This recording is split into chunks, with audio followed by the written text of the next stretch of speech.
Excellent. We'll get on to digital transformation in a minute, but you're red from the red side of Manchester. I am, yes. You have to go all the way to Stockport to find the blue side. What's your thoughts on the season? It's in your notes, is it? Well, God. Big ambitions at the start, but I went to the game at the weekend and it wasn't great. No.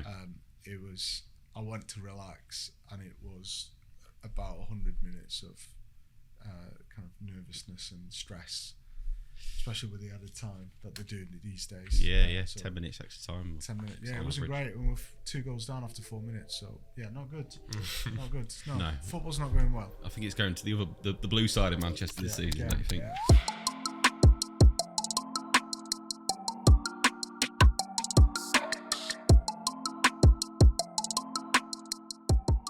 So welcome to the podcast, Ali Owrak. Have I got that right? You have. Excellent. That's a good Excellent start. Pronunciation. I don't always, trust me. So professor in digital transformation at Manchester University. Yes. So I'm interested in what's your definition of digital transformation? What does that mean? Are you willing to exchange? We'll do an exchange here. Yeah, go on then. I'll let you go first. Then I'll just copy you. Yeah, and you can decide if. Okay. I'll be the judge. Yeah, you be the judge. How close we get it. So for me, digital transformation, it's about reimagining an organisations the way they might the way they do things in a nutshell, and how they can better create value. So it's about reimagining the processes that they have. It's kind of, and for me, the digital aspect is about identifying and designing and implementing new technologies that can be enablers of that change. So it's about identifying, I guess, avenues which we can modify, change, or create new things that can enhance and add value, maybe through innovation, an organisation's approach to a particular activity or a set of activities. So that's what it means to me, and it goes all the way to that, at one end, the way systems are designed, the way requirements are captured, the way systems are designed, the way they are modified to fit within a specific organisation, and then on the other side of it as well, the take-up of that technology to enhance a way an organisation will do something. It's where, I guess, is encompassed by that term digital transformation. So for me, it's all of those things. Very good. Yeah. How do you follow that? Yeah, I think you're right. I think for me, it's about how you can enhance or remodel the business model of an organisation using technology, and I think that differs massively from industry to industry, sector to sector. If you take something like construction, which has been a quite traditional sector for many years, you've got things like building information management coming into that, which is going to revolutionise that sector, I think, and it's going to change it from probably construction to actually more akin to manufacturing, and underpinned by digital. And if you look at retailers, distributors, back in the day it was shop fronts and it was catalogues, and again you've got now e-commerce. I know it's not a new thing, but that's come in over the last 15-20 years and changed that whole business model around a retailer and distributor. I think that's it. It's taking technology and thinking, how can you enhance, remodel that business model.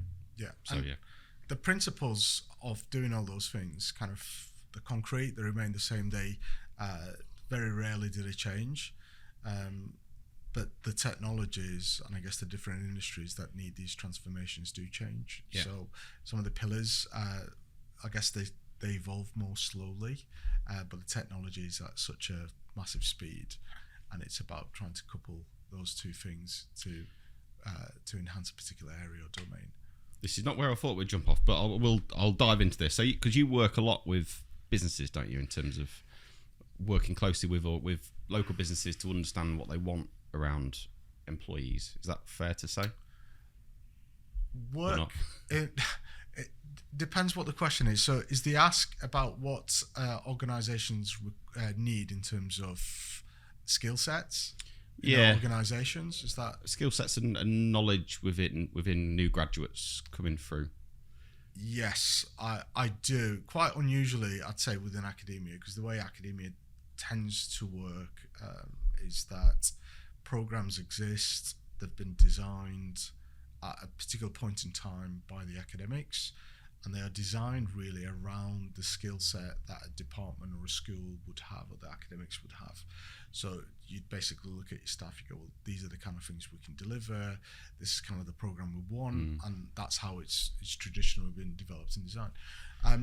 The way I've kind of approached that is very different. I've looked at the kind of skill sets that industry was seeking and needed, and then we've gone and worked with industry to incorporate that in a program and develop a program around those needs. And so I work quite closely with industry as my partners. I think they're kind of essential if you're trying to develop students in this day and age. And I work quite closely with my students as partners because they're experts in how they like to engage in education and develop. So I work quite closely with them to get their needs. So I work with both, I guess, industry as partners and students as partners to create the program that we have. It's quite fundamental. As academics, traditionally, you would say academics, when you deliver, I guess, a lecture or you teach, it's molded between your expertise and knowledge of a subject area that you know very well, and you've got lots of experience, and then is your experience from industry. Now, some academics will have no experience from industry because they've gone through academic institutions and they've come all the way through to being a lecturer, whilst some may have a lot of it, but one thing is sure is that not everyone's got the same experience coming into to teach at university. So what we rely on is that expertise from industry to come in to enhance kind of the theoretical side that academics are really good at knowing, and mixing those two things together, so that what tends to happen is as industry is quick at moving, especially in the technology sector.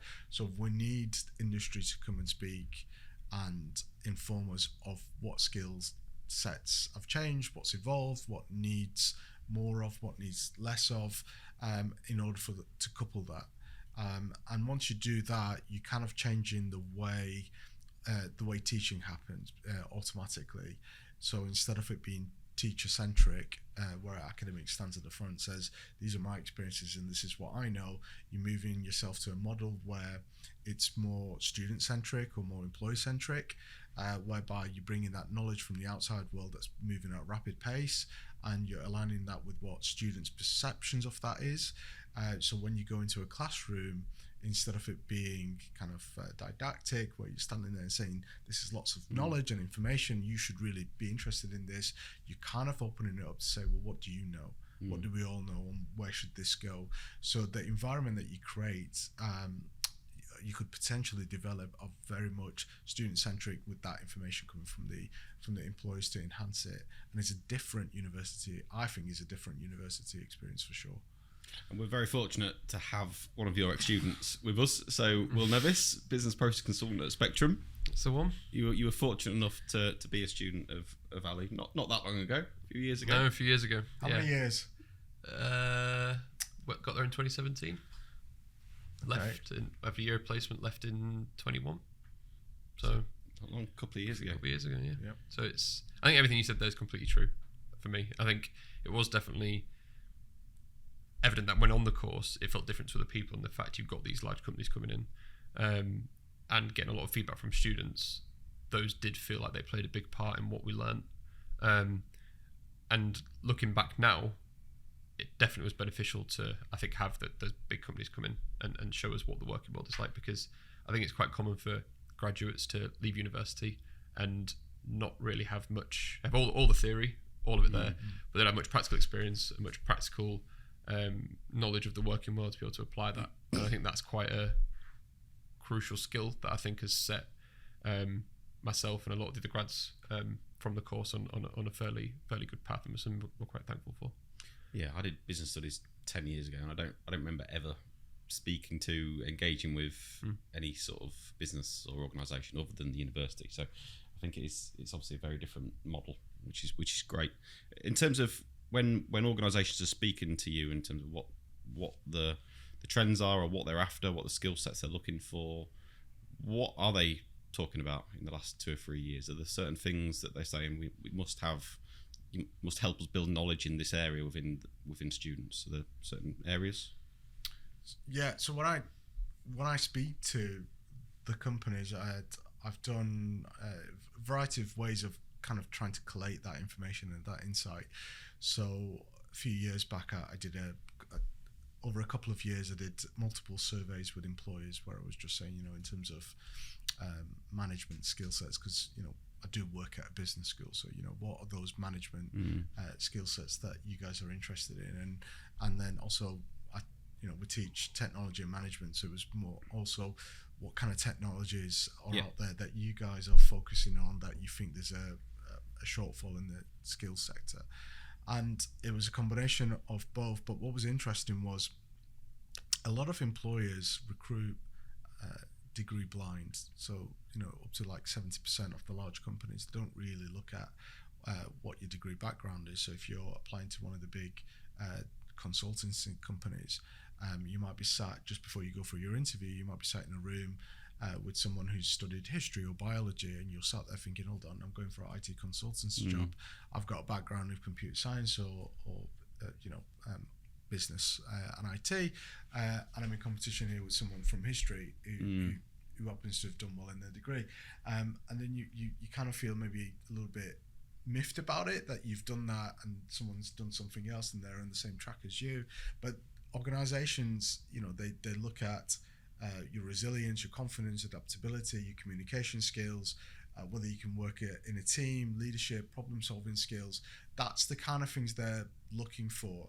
And for some organizations, especially the larger ones, they feel that they can train you with the technical skills that they need and they require. But it's the other stuff that's more challenging to develop over a short period of time.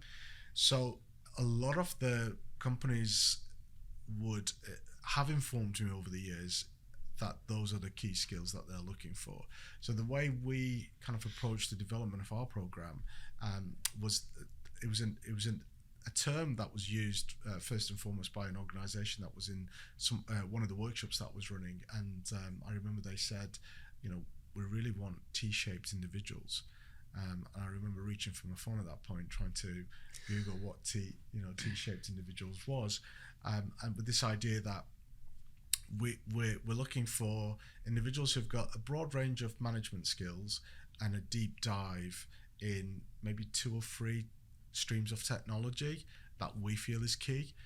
So then it became a question of, well, what are those key streams of technology which might be different, 15 years ago or 15 years from now, but what are they for the next 5 years? And what we identified was that core principles of information systems, which is where technology, is designed and developed from, and we identified data analytics was being a key area, and digital transformation.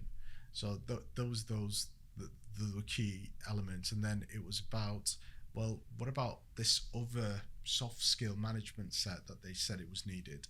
So we formed a new term, because you need these things, and instead of it being T-shaped, we called it T-shaped plus. So the plus being the communication skills, the problem solving, the team working skills. So then we decided to develop a program around how can we incorporate those elements together. And I guess that was the key challenge. So our program was very much, it's incorporated lots of group work. I don't know if you remember, there's lots of elements of group work, working with organizations. So whilst I had the companies with me in helping me design the program, I said, well, I'm going to ask you to do something for me, not only just this, but since you've got all these great opinions about the structure and the format and what should be included, how about you also come in and incorporate yourself within the program in one way or another?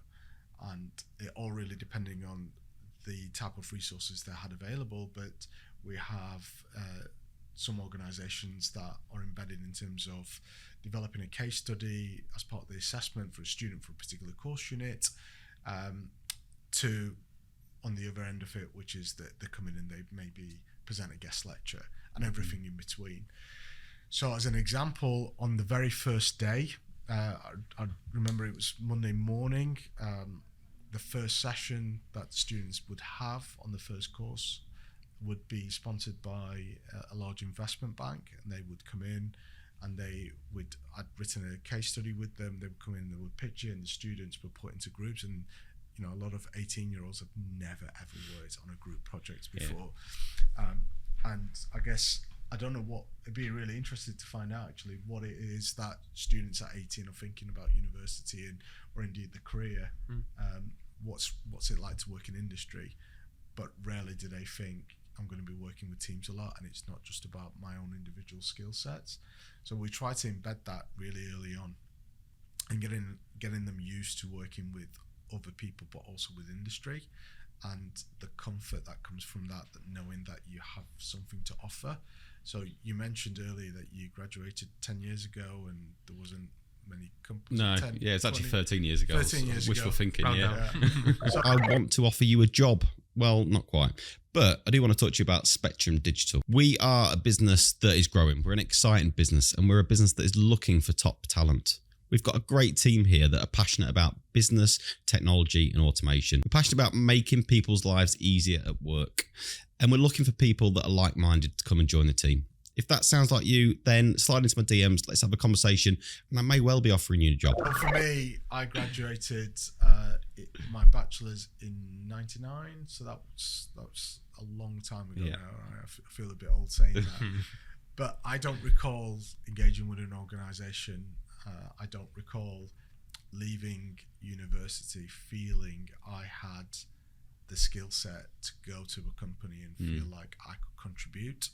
And I think that was also the feeling that my friends and cohort felt as well. And people would get jobs fine, but never felt comfortable that it was almost like you were also told when you arrived at a company, now you start learning. So my approach was, I want my students to command a fee for their services, and for companies to look at them and say, oh, they're really, we need to get them. And the students to be able to say, I'm going to come and I'm going to add value from day one to your organisation, and you don't need to look after me for a year and get me to develop. I'm already quite there. And we've kind of seen that transformation of our programme, and on the outside of it, the students that are coming out, we've got 100% employability year after year. The students are quite phenomenal. And the average salary for a graduate in the UK is like 27,000. Our grads are getting anywhere between 37 to 50 in their first year of graduation. So there's the numbers kind of speak for themselves, that companies are coming to me and I'm telling them, I don't have any more grads for you this year. So that demand is there, and it's driven by, obviously, by the companies coming in and helping transform the program, but the students working continuously over the 3-4 year of the program with industry on real case studies, on real problem and challenges, and then presenting that back in a real world. We try to get it as close to real world kind of experience by getting them to present their solutions back and so on, putting them under a lot of pressure. And it'd be interesting, Will, from your perspective, coming in as an 18-year-old, because a lot of 18-year-olds don't really have an idea of their career trajectory of where they want to be. I mean, some do, but a lot don't. And I guess I've personally seen a shift from where fees were introduced. So it was at first it was £1,000, £3,000 and so on, and eventually it was at 2012 it ended up being £9,500. So now when you're applying to university as a student, and I see the students coming in on open days and visit days, there is a little bit more behind the questions. There's a bit more meaning, that they're thinking to themselves, this is not just a degree, I'm not coming just to have a great time, although that is part of the experience, but it's also what strikes a chord is when you start explaining to them, these companies are here, they're going to be targeting you, you're going to be working with them, and by the way, 100% of our students have got jobs, and this is the salary. And you see, parents' jaws drop and go, "You need to do this course." It's an investment, isn't it? It's an investment, yeah, because you're getting yourself into debt. Yeah. So you need to be conscious of that, and we as academics have to be responsible for that as well. We can't just be saying, come and do this course, you're at a great institution like the University of Manchester, there's the exit door, thanks very much for your time and money. It's a responsibility on my shoulders as well to say, you're coming in, I'm going to ensure that you get the best experience that I can possibly provide you, and ensure that at the end you won't feel what I felt when I graduated all those years ago. You're going to feel that you've got something to provide, some value to give to an organisation, and feel that you can go into the world and do something with your life, whether it's that or something else. You're in the same game as every other business in that you're selling a product at the end of the day, and that product is people like Will, who are fantastic talent coming out of that organisation and into businesses like ours. What was your experience, or more, what do you think the difference was for you, Will, coming out of university compared to your friends? Because presumably you must have had mates that were not doing the same course. Were they similar, or was there a difference? Yeah, I think I had kind of friends at the same university on different courses, same university in the business school, different university in business schools, and whenever you talk to anyone, it was very different overall. I think, like Ali said, the investment in bringing in employers that are recognisable, especially at the age of 18. There's certain companies who have household products. You recognise them straight off the bat, where you don't have to have industry knowledge. I think as an 18-year-old, wide-eyed, kind of moving to a new city, those immediately recognisable companies are attractive. I can imagine same for the parents as well when you bring those in. So I think for us, we always felt different at university and having that investment from employers. But at the same time, it wasn't. It was understood that we needed to put the hard work in to make the most of that. I think Ali would say, rightly so, you've brought in these employers, you're kind of putting your neck on the line. It's your relationship with them. We need to perform. We need to put the effort in. Hence why we were there practicing our presentations in the business school at whatever time in the evening the day before, trying to get it right, because you wanted to do well. And there was this immediate kind of from day one, this immediate feeling of these employers are coming in. This is an opportunity to get your name out there. They're not going to offer you jobs on the spot, but it's one of those things you're hoping that, if I make a good impression later down the line when I come to apply, they might recognise my name or recognise my face and that kind of thing. So I think in a market where grad schemes and grad jobs are all kind of notoriously scarce and hard to get, like Ali said, hearing the stats around 100% employability always felt special. Pretty attractive. Yeah, pretty attractive, and one that I personally wanted to make the most of. I think the rest of the guys on the course did as well. And it wasn't really a course of I want to go to uni, I don't know what to do. It was, I want to go to uni, I want to do that course kind of thing, and go straight for it. Whereas I had friends who want to go to uni, don't know what they do, and they do a more generic course. Whereas this was generic in the sense of like you said, we're teaching you a variety of skills that are going to get you into X, Y, Z jobs. It wasn't super specific, but at the same time, it was people who wanted to learn those skills specifically. So it's specific for the people, I think, not necessarily the jobs they could go into. So it definitely felt different. And I think coming out of it in the side, we're very fortunate to have had that experience. The 100% employability, just talk to me about that. What does that actually mean in practice? What's the definition of that? So what universities do is that they have to report the number of students from a particular degree who have a job within 18 months after graduation within that area that they studied in. So it's called a DELI. It used to be within 6 months, and then if you go on the website, so you're applying for a job. If you're applying for university, you would see that kind of DELI stat. You'd see a couple of stats. One of them is the National Student Survey Score for satisfaction, the NSS. It gives you an indication of whether people are happy with the students were happy with the course. Another stat to look out for is the DELI, which tells you the percentage of students who were employed within that area within 18 months. Like I say, it was 6 months, and we were hitting it as well 100%, but then they made it easier for everybody else by moving it to 18 months. And essentially all that happens is that somebody will ring you up within that period and say, can you tell me whether you're employed or not? And they collect the data on that. So if a student of mine graduated and ended up working for Cafe Nero as a barista, it does not count. So it's got to be within the IT business management sector. So that's kind of some of the information to look out for, because it's a big decision to make when you're going to university. And a couple of areas, I guess, a couple of things prospective students look at would be the QS rankings or the Times Higher Education rankings or the Guardian rankings, identify which kind of universities are the best ones or the right ones for you. And then within that, you might look at some rankings for the schools, but there isn't really a ranking system by way of choosing the right program for yourself between different institutions. It's quite interesting when you go and you buy literally any product or service in this day and age. You'll find there's reviews. You could rank.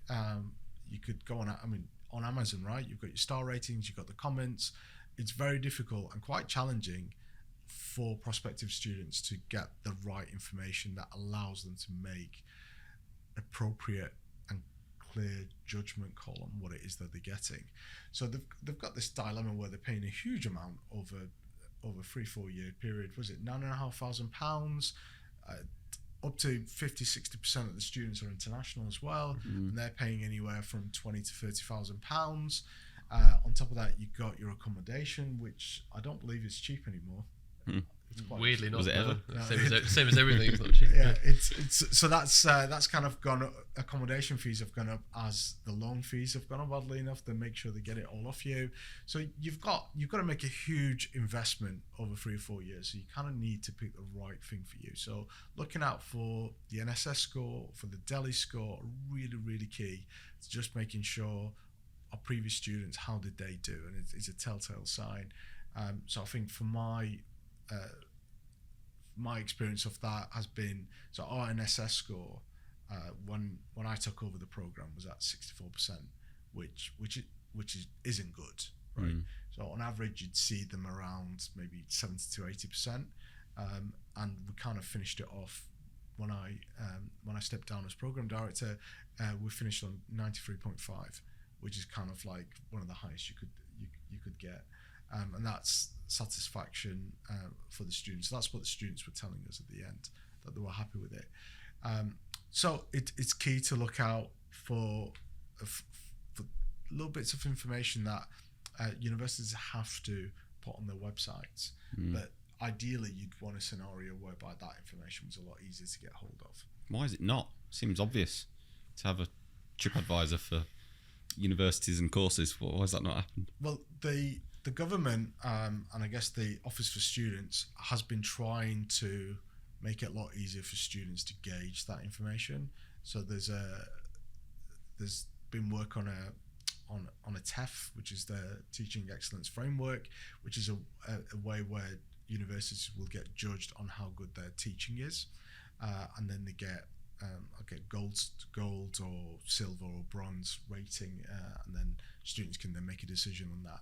But they're usually quite industry wide. So at the University of Manchester, because it's such a large institution, you could be doing something really well in one area and maybe not so well in the other area, but it's very difficult to then gauge that. So you can make it narrower. So that the government has been working on this for a good few years now, I'd say 5 or 6 years, and they've not got the formula, the criteria that makes that score as accurate as it could be. Now the problem you've got on the other side, which is, why are universities not making it easy?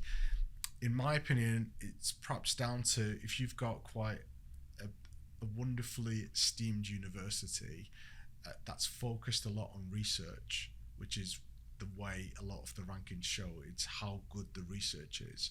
That's not really connected to the experience that those students will receive, because they're being brought in to teach.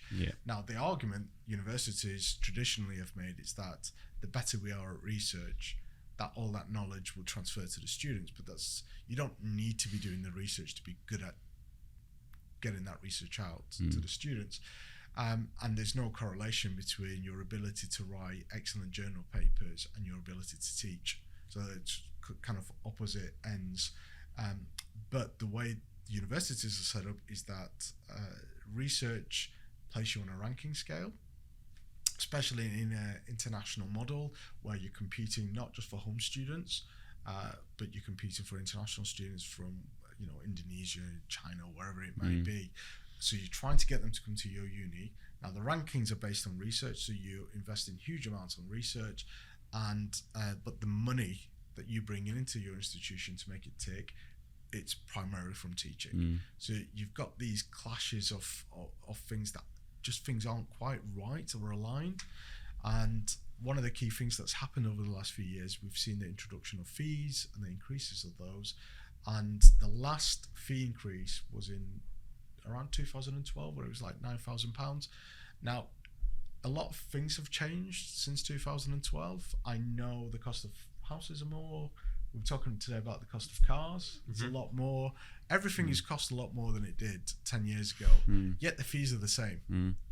So if universities are paying state fees, they're paying their staff, they are paying electricity and gas fees, they're all increased. Yep. But the fees that the home students are paying is remain the same. So then how do you then ensure that you can provide the best facilities to keep the money coming in? So one thing you can do is you can't increase their fees, but you can increase international student fees, and you can bring in more international students to kind of pay for that. So what tends to happen is that we've seen a trend where universities are striking out more and more for the international students to make up that. So what I tell my students when they come in is often look at the international students from your course. They are paying this much, way more than you, and the reason you're getting your experience at this much, you might think it's a lot, but it actually isn't. So you need to work really hard and appreciate the fact that you're here to straight away knock it out of their heads that they're here as customers. They're not here as customers. Yes, they're paying a fee, but they need to make the most of it because they're not paying the true value of that fee. So it's a very difficult system that we've got in the UK, is where students make the money, but research is really important, and that's the difficulty. So going back to the original question, which was why are universities not making it easier, or why is the system not easy? Because, well, the measure, the bigger institutions, the older, more grander universities, like the idea that it's focused primarily on research because that's what they're really good at, and they don't want it to be about anything else because it then doesn't make them look as good as they are.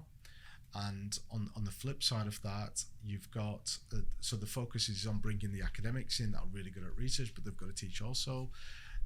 And what they don't want is a ranking to come out that shows all the big powerful institutions in the UK looking like they've been bronze award or silver award, and seeing some of the maybe different types of institution post 92s getting gold for teaching, because then maybe students might think, hold on, maybe I don't need to go to somewhere in Dinginbridge. An Oxbridge type, or the big. I guess the Russell groups would be conscious of that being ranked a little bit lower than say a Coventry or a Huddersfield or a Hull even, and that's the concern that they have. I'm not suggesting in any way that there's that system's being rigged or anything like that, but it's a very difficult system to measure.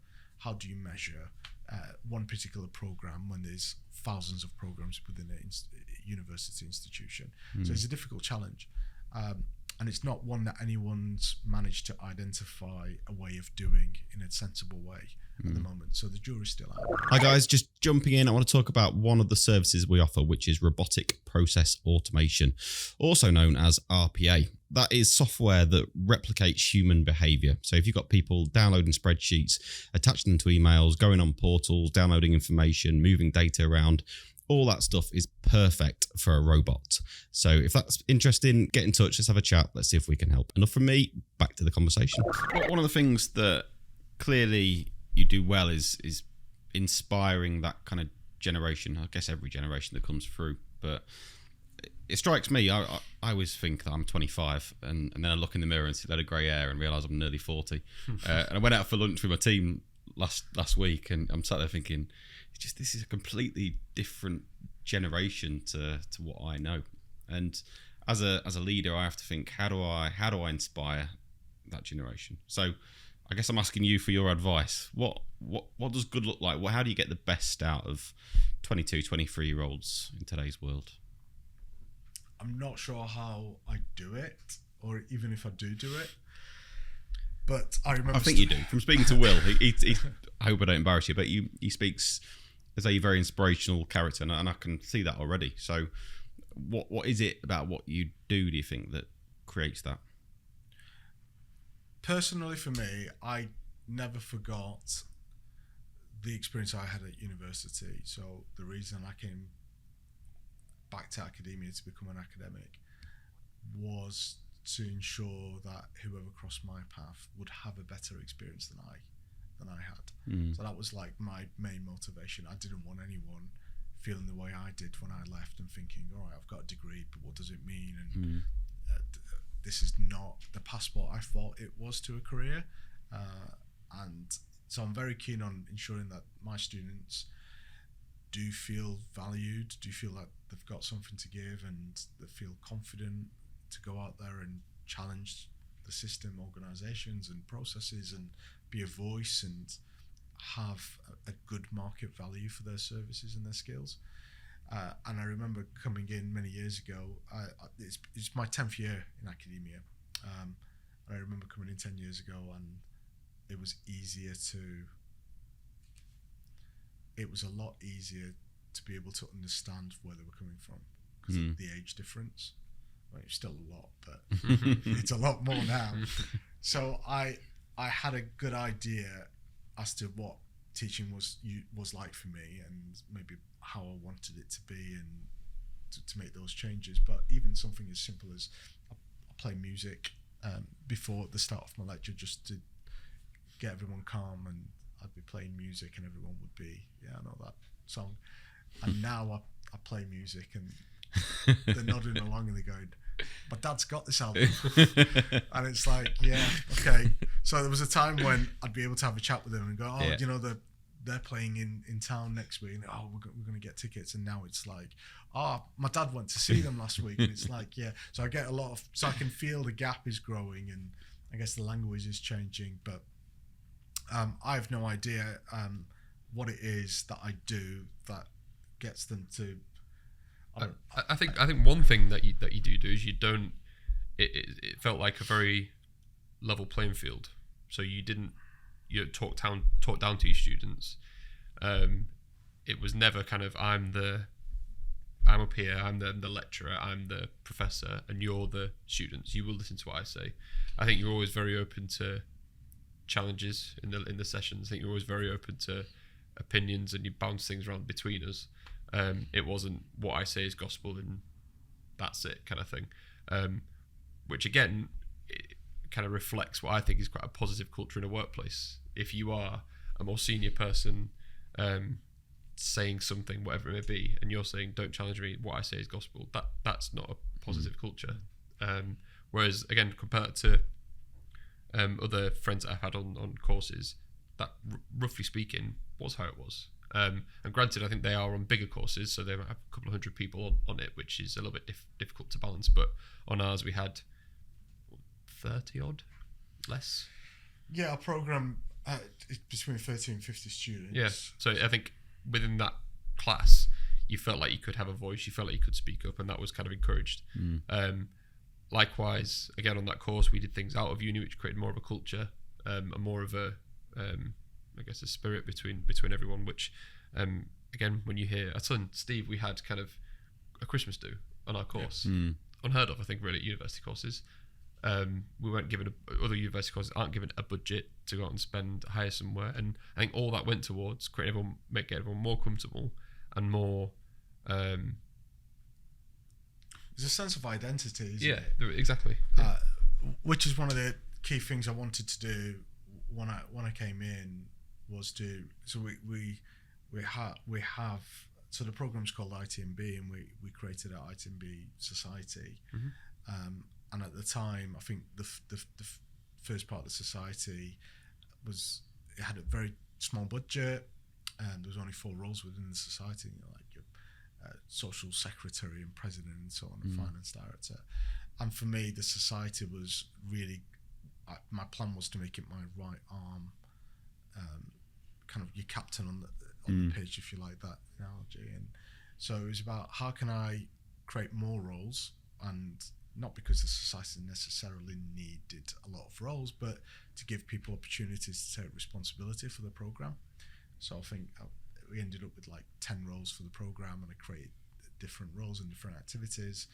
And then it was about how can I get money into the society. So then we used the companies that we engaged with to get them to sponsor the students, various amounts to do various things.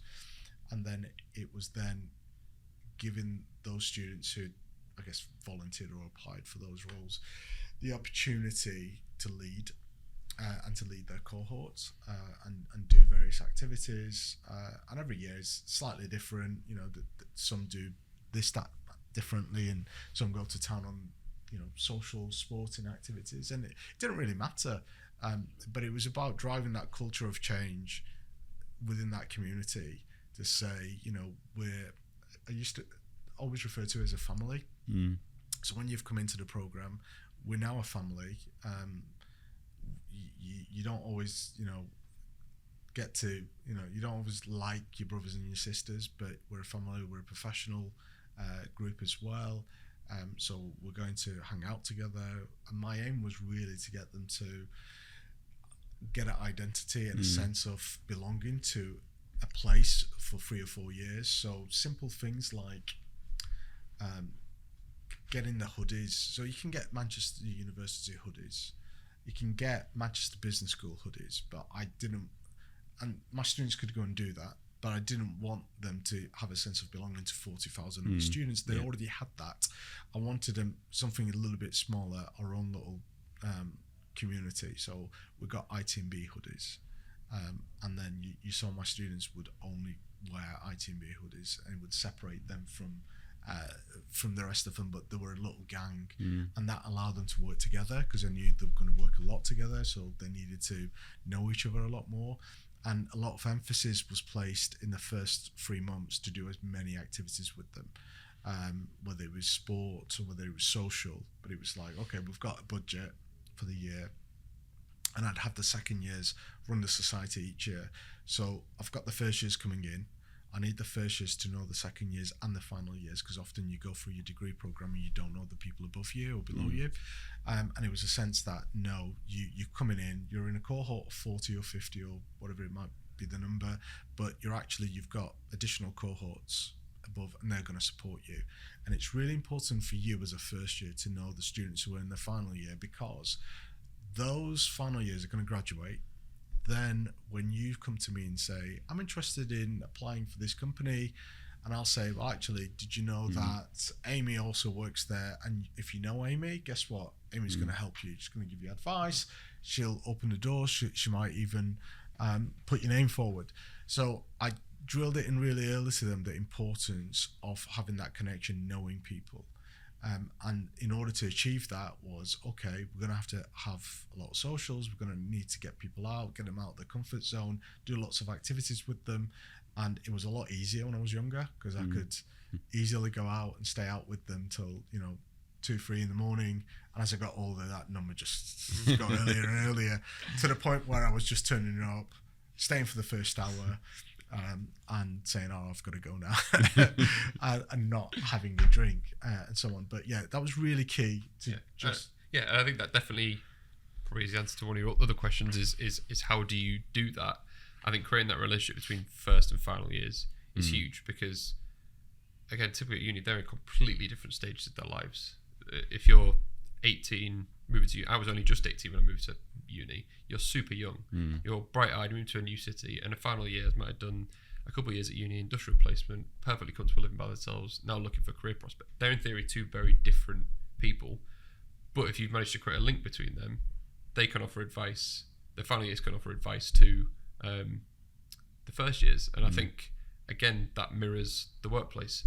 In a workplace, you're encouraged to speak to other people. You go to your manager, not going to tell you every answer for every question you've got. It's go and speak to this person, they've got this experience. Go and speak to this person. Someone wants to speak to you about X, Y, Z. And again, I think it was those kind of, and you don't appreciate the time, but it's those subliminal kind of ethics and cultures within the course I think we had. And like you say, having a identity with the hoodies is literally what we do. It allows you to belong to something, and I think makes you more invested in where you are and where you work. So I agree. I'm listening here thinking, empowering people is important to us, building a community and genuinely building a tribe. Matches. We were talking about it as a tribe. I think that's really important. And a network, a network is so important in business. I don't know if you remember, I think when you were in the second year and we got the first years to come in on the first day, and you guys, you and the society team had put gift bags together. So little bits to say, we're here, we care. And I always have a little speech planned, to say for each of the items that are in the bag, they're there for a reason. And it was just nice to get the second years and the final years who were in the room to tell the first years about the journey, to contact them, to chat with them, to lunch with them. But here's a gift from us to you. And that was small investment on behalf of the society. But I remember, you've got just trying to think what items we had in the bag, but they're all little things that might seem trivial to some, or to say, or maybe some people in academia might look at that and say, oh, that's just nonsense. What does that even mean? But I think they really help to bridge the gap between the different years to make people feel wanted and that they've arrived in the right place where they should be, and give them that sense. So I remember, I'm trying to remember the items we had, but I remember we packets of Smarties. I think we had like a pen, rubber. There was a variety of snacks and things. And I remember the students had done a war planner of top 30 things you could do in a month in Manchester, all that. And they'd done it themselves. They printed it all out and stuff. But then I remember going through my speech and saying, the rubber's there to know that you make mistakes like everybody else, or the Smarties are there because you're really smart to be here and really excited. But we tied it all in, and then we'd do. I remember even when they first arrived, we do the quest around campus, the treasure hunt. Like a treasure hunt kind of thing, isn't it? And we'd written these really naff little rhymes, and they had to work out where they had to go, and just forcing them to do activities wherever they went. So they're nothing like amazing, but they're just little things that you can do, and it's just learning from other practices from elsewhere and just bring it into the classroom and just say, well, how can we make people feel more comfortable? And by the way, dinner's at 6 o'clock, or pizza's arriving at 4, and then we're going to go bowling. I think that's the way I'd like to think a lot more courses will go. I think it's a more old-fashioned outlook to say, look, you're coming here to learn. That's it. Again, it's the same as companies. Company culture is changing. I think academic culture is probably changing as well. It needs to change. When I arrived, I remember asking the academics that were there at the time, I need some employers to come in. I want to enhance the way I do it. Could you let me know what alumni we have that's available to come in? And it was just like, don't really have it. We don't stay in connect. We don't connect with the alumni. They come, they go. What do you mean connect with them? And I was like, and I know we have an alumni office at the university, but at a local level, the academics didn't know or weren't in touch with any of the alumni that come from the previous years. And I was thinking to myself, hold on, if you'd stayed in touch with these group of students and you'd helped them, they're probably senior managers now in some of these organisations. Not only can they come in and provide lots of expertise, but they can move mountains for you. They can open doors for your students. So then that became like, I guess, a long-term goal for me. And I remember saying to you guys, I'd run these biennial showcases where employers come in and the students present to them, and they were quite large. I had 20, I think 27, 30 companies come in twice a year, kind of big affairs. And I remember saying, my thought was at some point, my students will be the ones that are in this room, not these employees that I've sweated to get and travelled up and down the country to negotiate with them to come in. At some point, this is going to get easier. And I remember when I stood down and looked at the room and I was giving my farewell speech and so on, and I think perhaps 80% of the employees were ex-students, alumni, and they're coming back and they're putting in. And I always, they always say to me, can we thank you? And, back of my head thinking Rolex watch, but really I'm thinking, I'll just say to them, you don't have to do anything for me. Just when you get a call to come and support a course or a student or someone is sent your way, help them out of the way. Yeah. I helped you out of the way. Someone from the third year helped you out when you were in the first year or the second year, and just pass it on. You don't have to do anything for me. And we've seen that. I think we see it all the time now. Brilliant. Absolutely love that. Do you see any difference in terms of the generations coming through? So you've had 10 years of this. Yeah.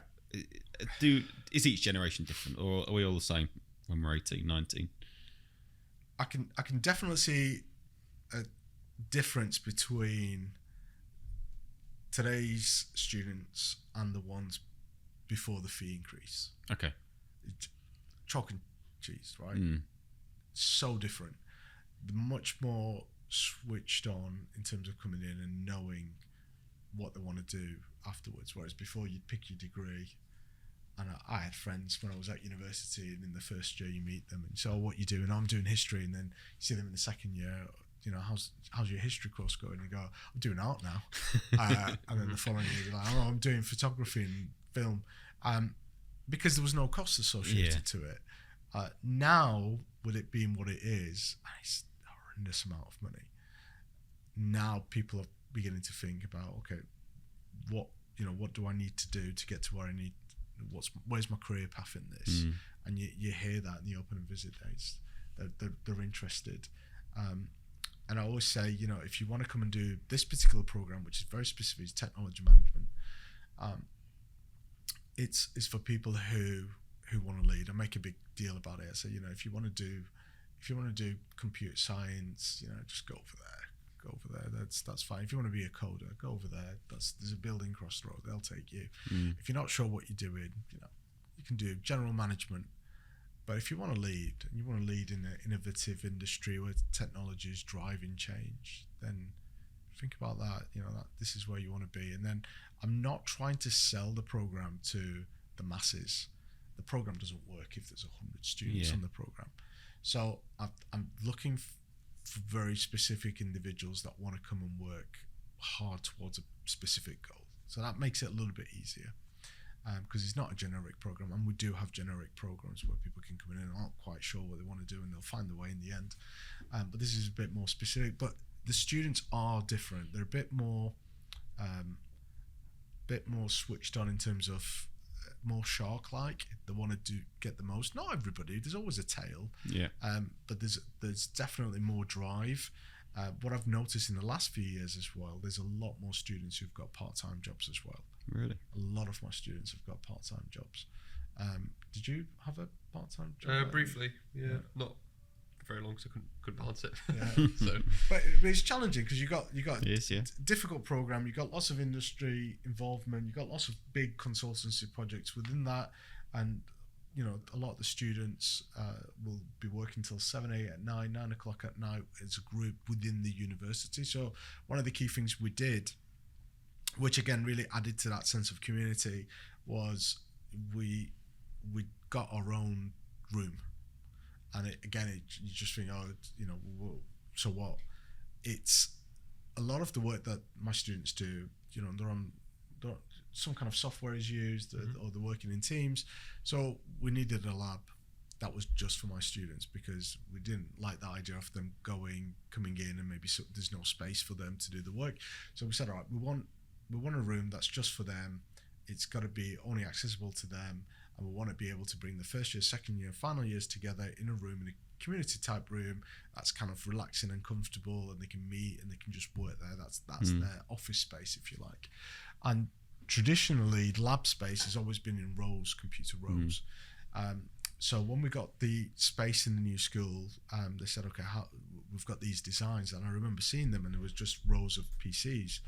And I just went, that's not That's not how we want to do it. Maybe there's an alternative way of doing it, because a lot of projects are in groups of 4 and 5. So maybe having pods of 4 and 5, it probably lends itself a bit better to the rows. So I opened it up to the students. So I said to them, look, we've got the space. I had pictures of the space, and I said, can you go away and design me what you would consider to be a really comfortable space? So the students they came back, they had drawings and slides, and they presented it to me and said, this is what we want. So I'd like sofas in the corner, TV, board games, and lots of whiteboards for their project work, and they had an explanation for everything. So I said, justify why you want these things. So then I presented kind of their designs to the school, and they went off, and the school was absolutely brilliant. They went and paid for it, and they designed it. So you walk in the room now, you've got lots of soft seating area, whiteboards everywhere, very relaxed atmosphere. There's no canoe or a phone box like you see in some of the funky companies. There's no slides. Yeah, there's none of that. But everything's been designed with a purpose in mind. So you've got pods of 5, islands of 5 for where they work on the project, so they stay close together. And the cost was a lot more. So instead of having rows of PCs all facing the front, you've now got people who, depending on where they sit, the front could be here or there. So we've had to get 4 projectors, right? Okay. So the cost is more, but it lends itself. So because the environment's so warm and friendly, and people go in there all the time. So it's always busy, and you'll see a first year sat next to a second year, sat next to a final year, and the chit chatting. Since Queen's Gambit came out, the most popular game from the cupboard is chess. So there's a couple of chessboards out, so people are playing that in between breaks. There's backgammon going on. So I just took a budget, and we identified 20 board games or whatever it was, and I just went to some charity. I just took an afternoon, drove around some charity shops, picked up a bunch of games, put it in the cupboard. And so when you come in, when they're relaxing between work or between lectures, they'll get to know one another. And again, it's not a big deal. It's not really expensive. It's not difficult to do. But again, it adds to that. What I'm trying to achieve was get that sense of community, so they know each other. Love that. Chessboard. Yeah, we need to get a chessboard in the downstairs. office. Yeah. Noted. Love that idea. Do you play chess? No. Here's your chance to learn. Cool. All right. Want to just go back to what you said around, you did that questionnaire with companies, and they talked about T-shaped people in terms of general management, but a couple of specialisms in terms of technology. I'm intrigued. What are those kind of specialisms? You said around data and information systems. Is that right? Is that the kind of up and coming trends, or is the blockchain and AI and all that stuff going on as well? It's interesting because I guess if I was to do the survey again now for the next 5 years, especially with the craziness around AI, we might get different responses from the companies. But at the time, I've got my list here. So yeah, machine learning, AI was part of it. Business analysis, I was a bit disappointed. That was like the 4th item, and that was my speciality. But yeah, it was around, at the time, it was around data analytics, machine learning, AI, project management. Right. So then it became a key, traditionally, how do you teach project management? Well, you have a course called project management. You invite students in, you tell them about, this is how a big project runs, this is how a small project, these are the challenges, this is how you do it, right? We thought, okay, we don't need a project management course unit. What we need is a course where they go and do some Project to stuff manage. and they actually do it. So then that became fundamental to the principle of our program, which is experiential learning. So instead of teaching our students, this is how you do things, just get them to do it. And we've then applied that across the entire program. So if you want them to learn about something, let's get them. So for example, go and design an application for an organization. So they're working as a team. They're getting requirements. They're going and speaking to people from industry, identifying their needs, and at the same time, they don't realize it because they've got this goal of, I'm going to design the best app and get it to work, and I'm coding and working with my team. They're actually managing the project, and we tell them about all the things they need to do, but just not been too obvious with it. So in the first semester, when I was teaching the unit, I wouldn't tell them anything about project management. I would tell them, I thought, you can't tell an 18-year-old anything.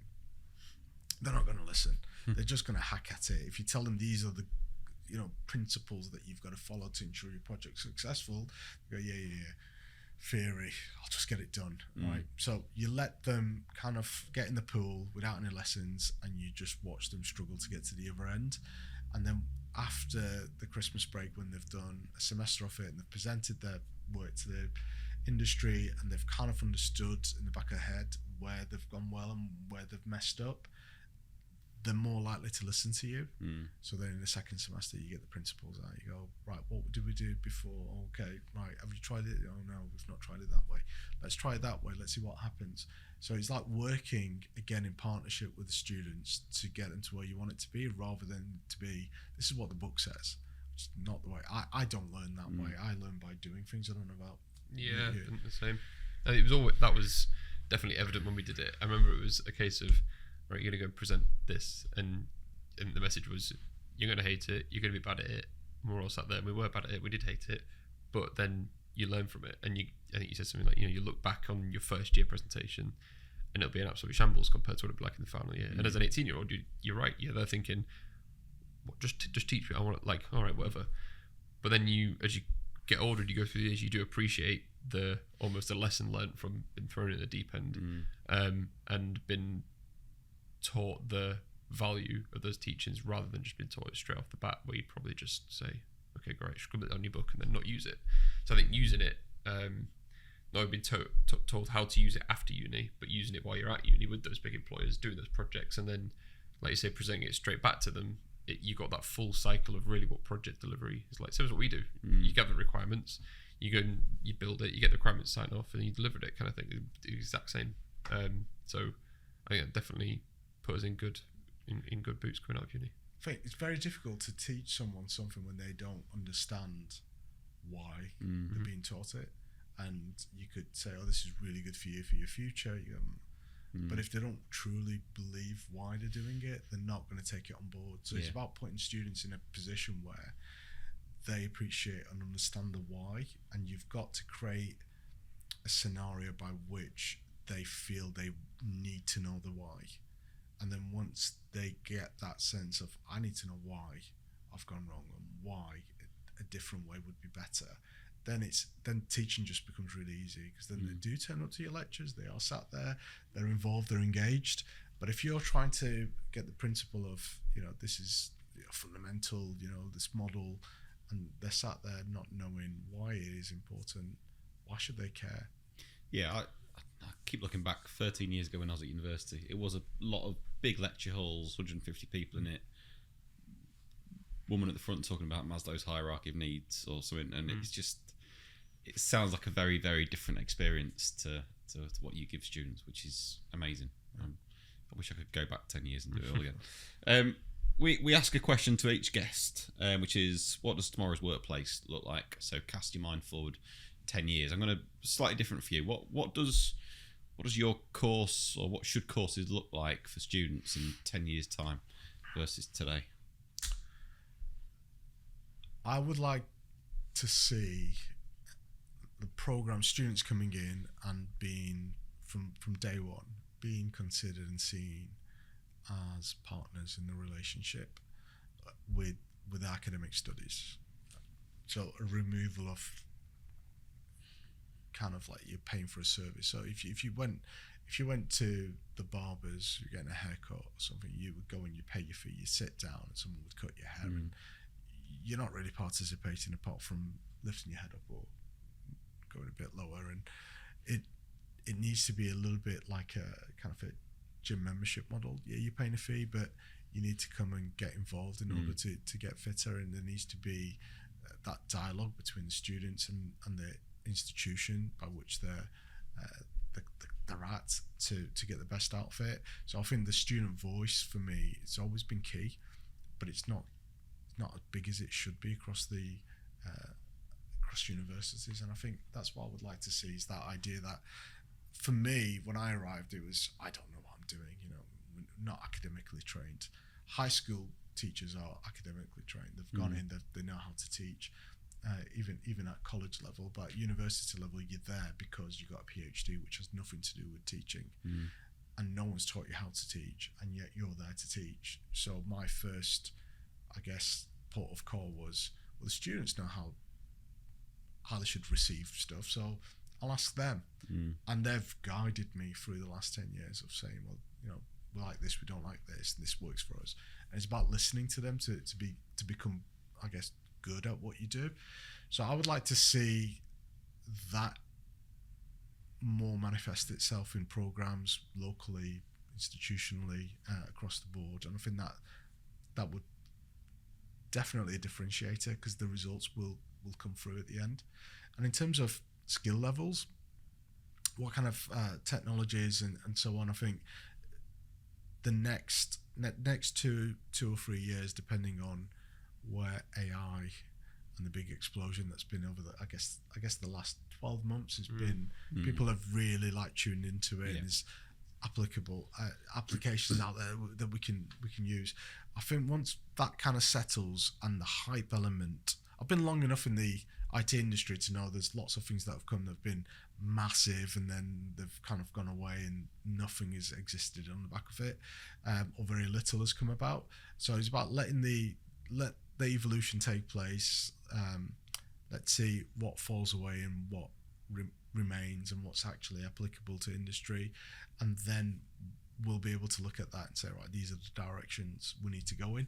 It's very difficult at the moment to identify what specific things that we need, but some of the principles will remain the same: ability to communicate, to work as a team, to solve problems, to be adaptable, to be personable, to lead, like something as simple as communicating.